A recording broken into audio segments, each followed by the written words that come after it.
Eagles' new coach, wickedness or genius? Everyone is expecting my comment on the recent engagement of a foreign coach for the Super Eagles. I'm sorry that I'm going to disappoint those expecting me to criticize or praise the appointment. I am numb. Like every other Nigerian, I knew a search was on for a foreign coach for the national team. I assumed that the search would be quick, thorough, and limited to Europe, where most of the best coaches in the world are found. That should be expected, considering that Nigerians have lofty ambitions. They want to play against all the odds and still qualify for the 2026 World Cup. They want to do better than the last time and win the Africa Cup of Nations this year in Morocco. And they want to leave a major mark on the 2026 World Cup as an authentic outside contender for the World Cup. Those are our ambitions. Those are the goals that would satisfy Nigerian football fans and Nigerians generally after sacking the last two European coaches, both of them disasters, after rejecting their own indigenous coaches that could not deliver expected results, and not even considering other qualified Nigerians as an option. It was clear that the NFF was not inclined to anyone but the best white-skinned coach from Europe as good enough for the Super Eagles. Hence, the long search and long wait. Meanwhile, tired of singing my own hollow minority song of support for any one of several ex-international Nigerian players with good reputation as a player, good paper qualifications after retiring, and varied experiences limited only because of the general practice of discrimination against African coaches in Europe, I decided to join the wait for the NFF's messianic coach from Europe that many of my colleagues insisted must be the only way. So, whilst waiting for the NFF to do their job and to announce the name of one of several known, qualified, and experienced European world-class coaches being touted as best for Nigeria and must be hired, otherwise the world will end, I turned to other pursuits in my life. The waiting has been long and the people impatient. Last week, the NFF finally pulled the chest out of the fire. Since then, even amongst some of the most virulent critics of the NFF, they have been stunned into silence of disbelief. They have been stunned into silence of disbelief. What did the NFF see that the rest of the world did not see in this unusual choice of a coach? It was expected that he would be the product of a meticulous and thorough scrutiny of criteria needed to identify a world-class coach with often padded wages, well secured against previous shenanigans. This time, a wiser NFF was expected to avoid, by all means, even the slightest whiff of a scandal. Those were the thinking of Nigerians when the lingering dragged on for a long time.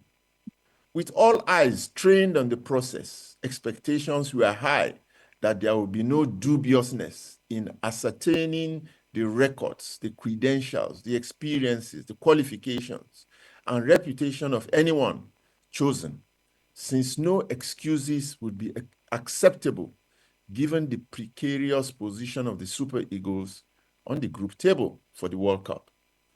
In short, the NFF must hire a coach whose choice can be easily justified. Suddenly, from the quiet of the graveyard, came the announcement that has now left a large chunk of the country's football eggheads in a state of stupor, unable to understand the rationale and the motivation for such a bizarre choice of a coach. Even I did not accept as true the initial reports. I half expected to wake up from a bad dream. Eric Chell is such an audacious choice that the NFF must have seen what the rest of the country did not. I reason that the NFF must have chosen to follow the road less traveled in order to depart from the failed processes of the past. They wanted to disrupt the norm and chart a completely new route to the future with a classic shock and awe strategy. If that was their plan, the NFF may have succeeded. The country is in animated suspense, everyone unsure of what to make of this seeming period of madness. I have been listening to various reactions to it, and like me, many people have been silenced by the audacity of the process and the eventual choice. In football, realistically and by all known parameters, Eric Chell almost does not exist. His career as a player was ordinary. He played in France only and was mostly in the obscurity of the lower leagues. His international experience can be counted on the fingers of one hand.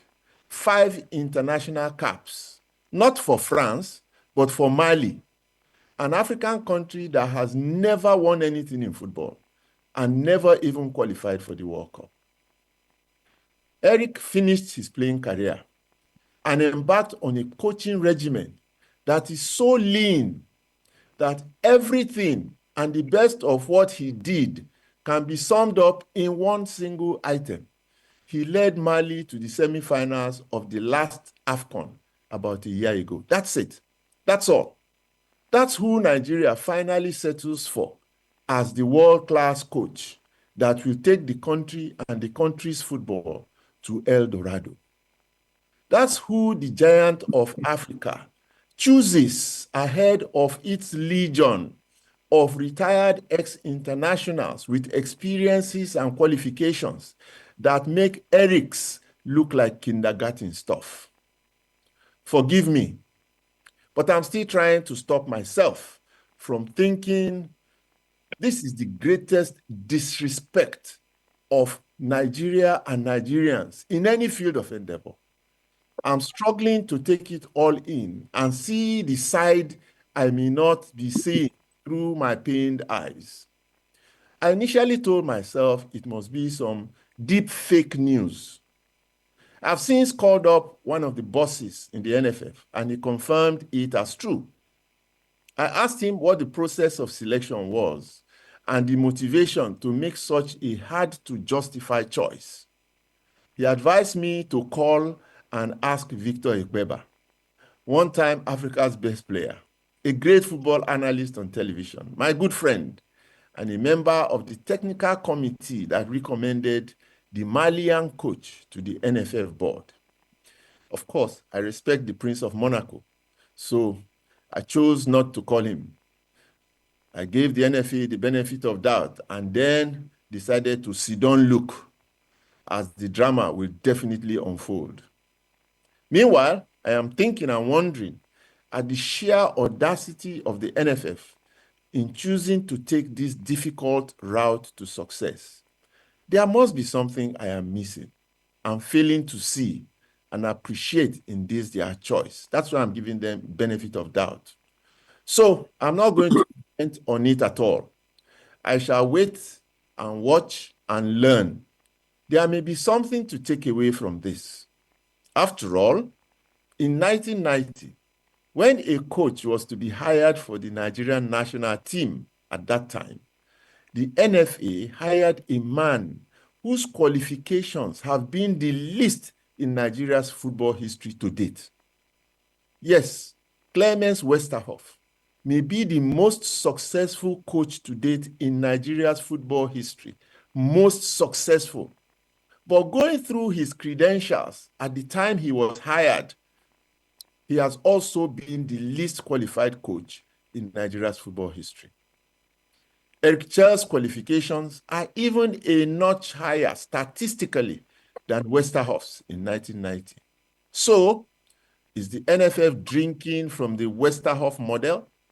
Can it be that what the NFA sees, or can it be that that's what the NFA sees and things will repeat itself again in 2025? That is a question only time and the next few months will tell. So it makes sense for me to sit and observe the drama. Either way, Nigerians should be prepared to cry or to laugh. The choice of Eric Chell presents the stage for an epic drama. It will turn out to be the product of either wickedness or genius.